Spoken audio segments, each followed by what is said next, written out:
I do not have evidence that there has been discipline for racist behavior in the case of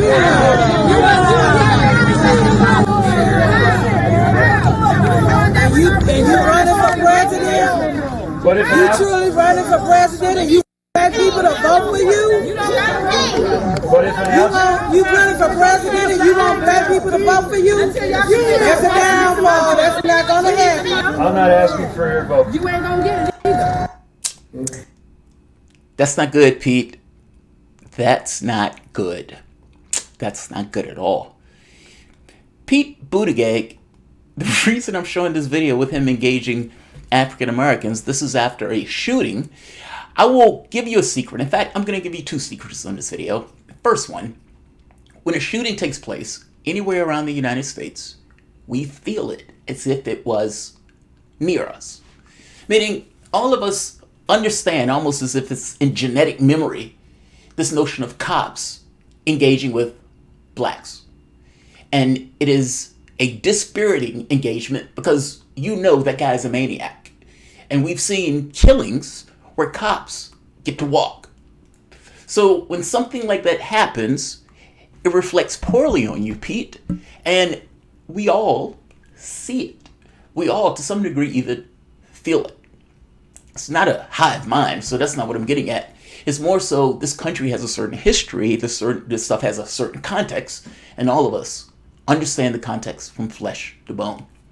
On the other point, Pete Buttigieg had two indignities today. One, his fault, the other, not so much.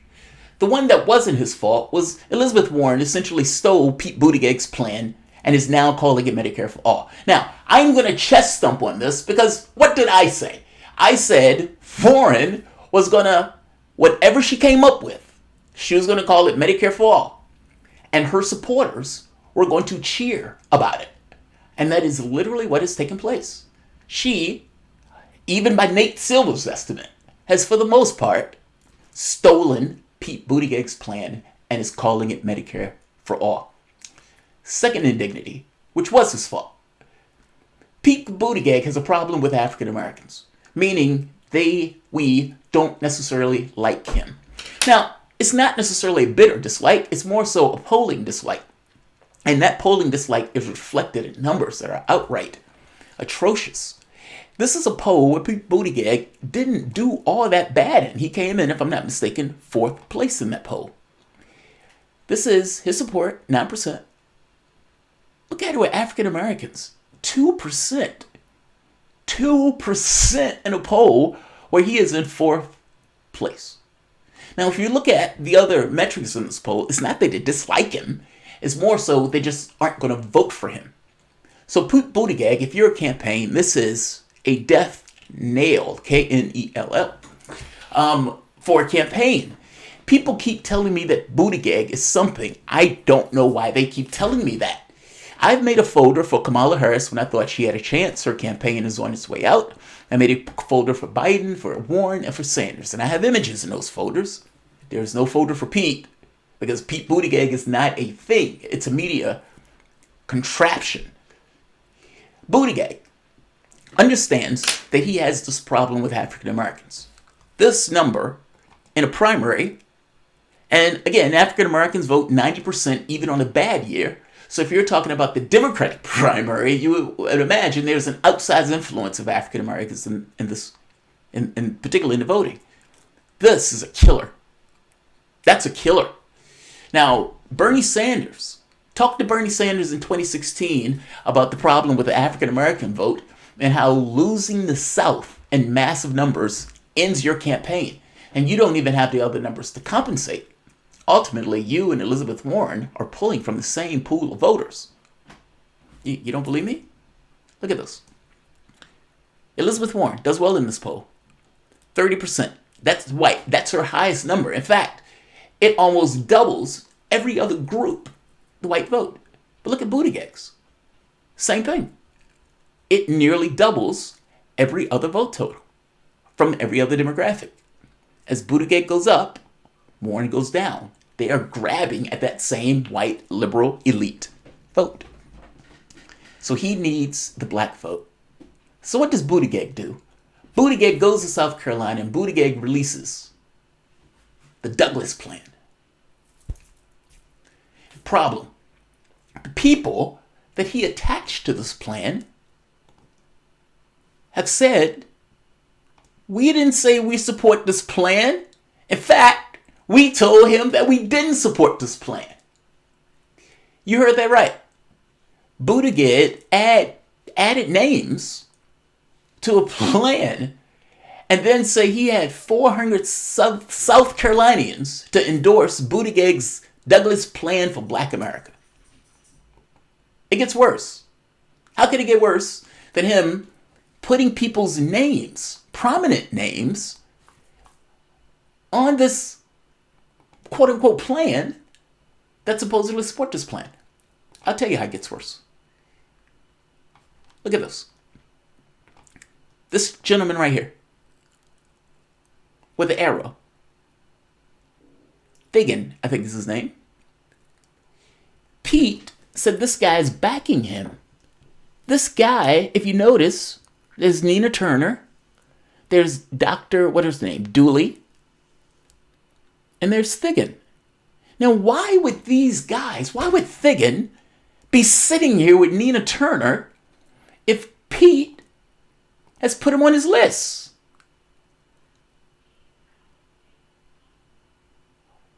Why would Pete say that Figgin endorses him if Figgin didn't endorse him? Right here. And State Representative Ivory Figgin. This guy. Where are you, Figgin? Right here. This guy. The reason is because that guy is a Bernie Sanders supporter. That guy's a Bernie Sanders supporter. Pete Buttigieg tried to pawn a Bernie Sanders supporter as his own supporter as he tried to get blacks to vote for him with this new quote-unquote Douglas Plan. Oh, this is humiliating. This is shameful and humiliating. Let's talk about it just for a moment. Welcome to the soapbox, because there's more to this. And Ryan Grimm is the one who reported the story from The Intercept. So shout out to Ryan Grimm. Welcome to the soapbox.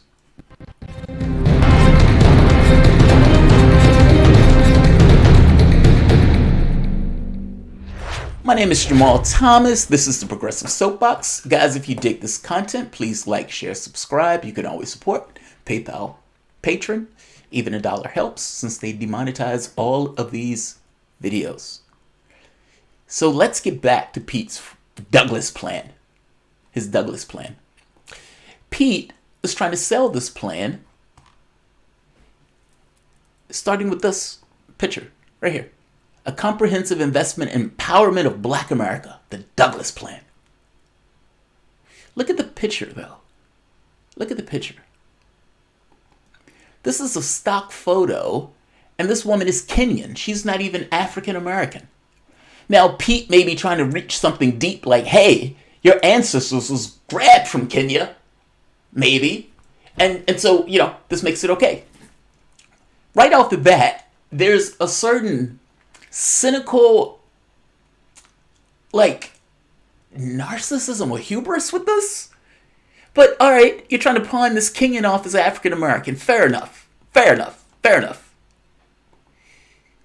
And then you try to steal this Bernie Sanders supporter. This was the email right here.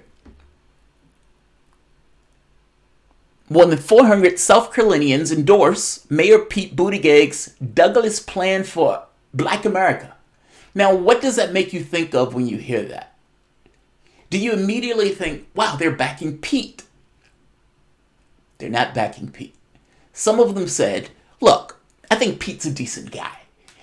So I didn't want to say anything about Pete including me in this, but now that you ask me, yes, I take issue with this. I told him that I am not involved. So right here, Representative Figgin, this is Pete's email, and this guy, again, is a Sanders supporter. He was shocked when he saw this. He was shocked. And let's go to the other person that Pete mentioned, right here. Councilman Tamika Devine, Johnny Cordero. All right. Now, if I'm not mistaken, this email eventually changed to 2 names because one of the other names pulled themselves off too. Now, the reason this became an issue is because people start contacting the representatives who Buttigieg had put into this email. Thigpen, meanwhile, has endorsed Bernie Sanders for president and was startled to learn that the campaign had not only attached his name to the plan, but also listed him as one of 3 prominent supporters in the letter. How it rolled out was not an accurate representation of where I stand, Thigpen told The Intercept. And Thigpen, who's a politician, gets it. The campaign did this on purpose. Again, Buttigieg is sitting at 2% with the black vote. Buttigieg needs to get the black vote if he ever has any chance of even getting out of the primary. Buttigieg comes up with the Douglas plan. But Buttigieg needs to get people to support this quote-unquote Douglas plan that was apparently crafted by whites for blacks, which, again, was something that the people in the letter pointed out. It was like, you crafted a plan for white people, for us? He was like, were there any African Americans that were included in the crafting of this plan? He was like, I couldn't get an answer. Here's another one.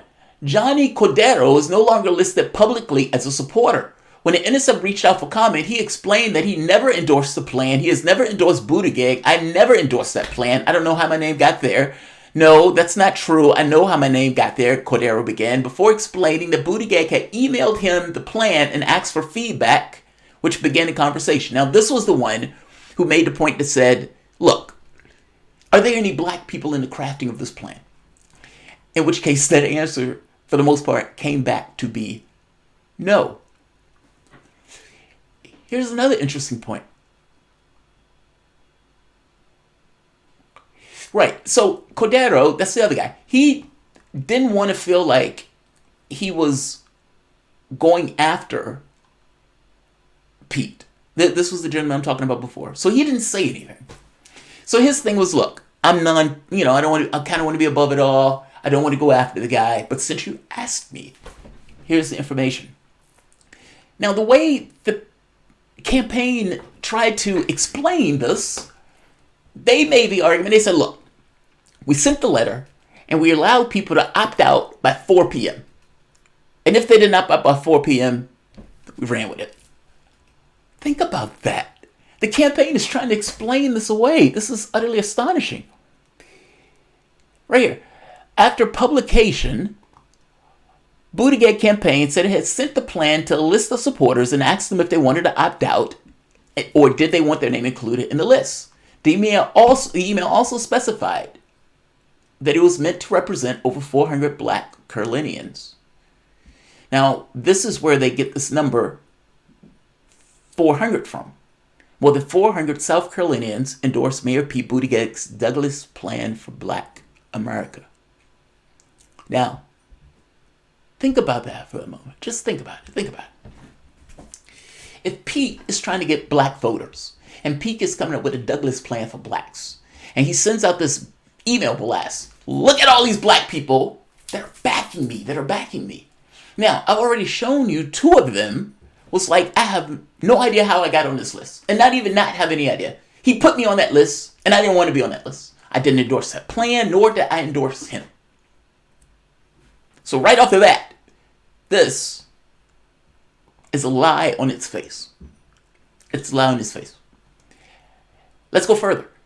The 400 South Carolinians. Now, this is the opt-out nonsense. If you don't opt out, I'm going to consider that you're backing me. I'm going to be president of the United States.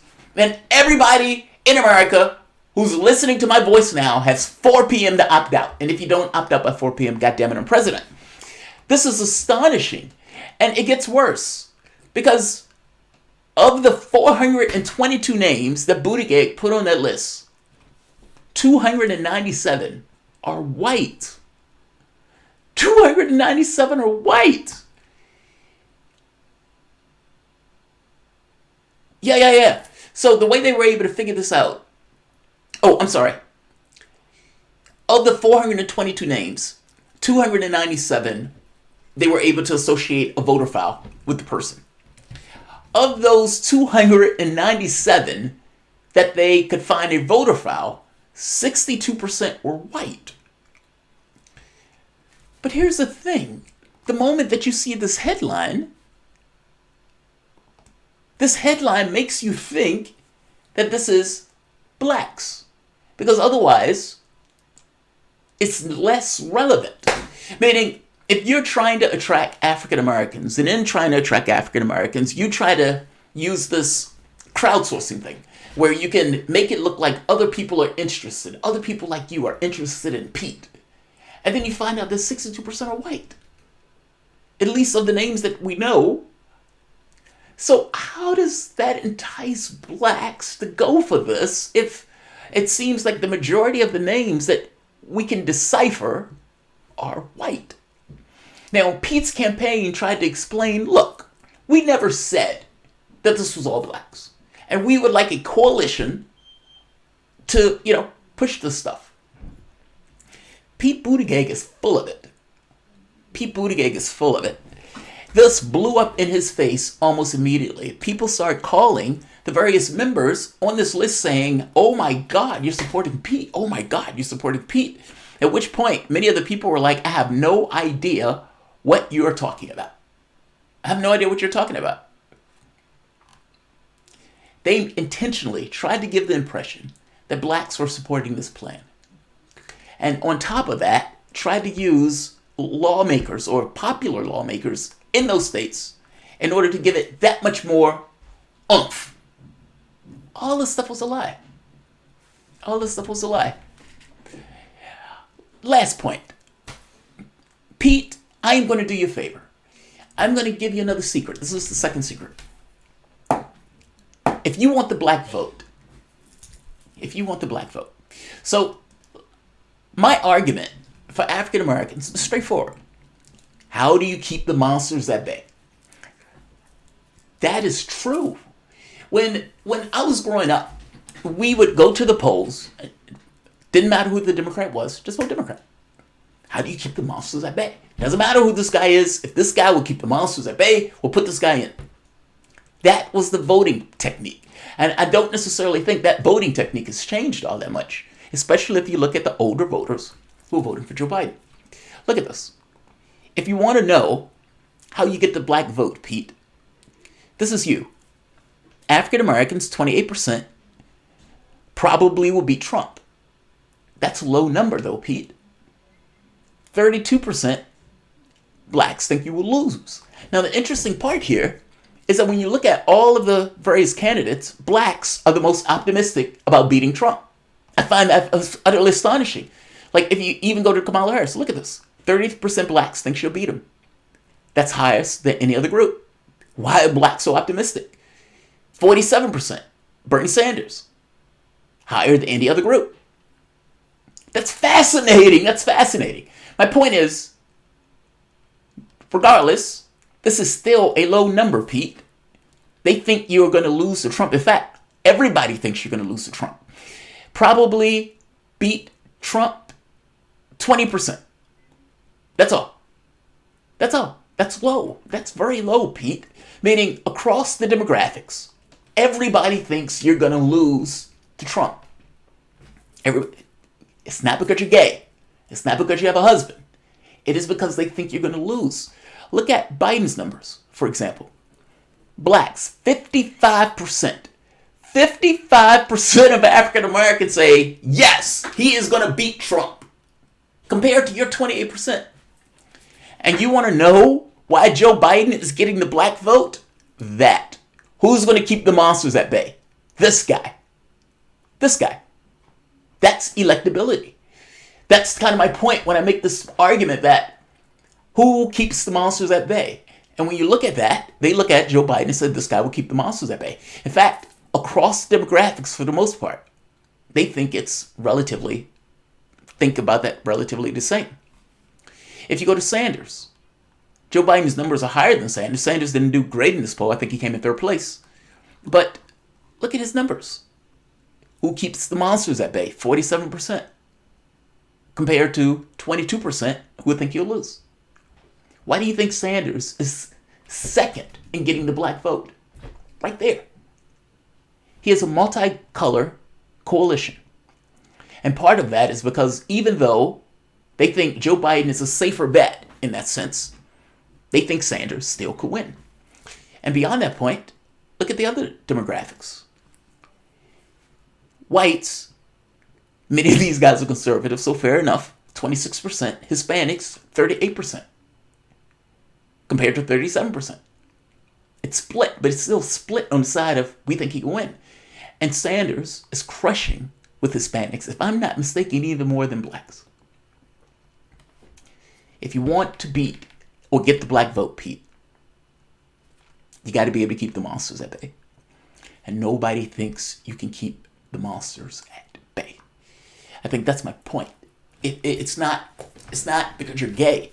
I mean, you can make the same argument about what is it because Kamala Harris is black and a woman? No, it's the very specific policies. You have a lot of this population that woke up, especially the younger demographics. I mean, I could show you the cross tables. I've been looking at these polls all day, and this cross table is fascinating. Look at the younger votes. 45% thinks Sanders wins against Trump. And then you get older voters, 34, 26, 18. If you go to Joe Biden, it's nearly the same across all of it. In the 30s, same way. It doesn't go up for the most part, or it goes up modestly as the age goes up. But Sanders has a clear demographic of youth who says, yes, this is our guy. You have a section of the electorate that woke up. They woke up. They want something different. They want something that is not you. And it's not the other 18 people or the other 20 because of the other two dinosaurs that just snuck in the race. You are not what they want. The other half of the demographic goes to Biden. He keeps the monsters at bay, especially if you're talking about... And I go back to Best Buy and I'm like, yo, I just bought this computer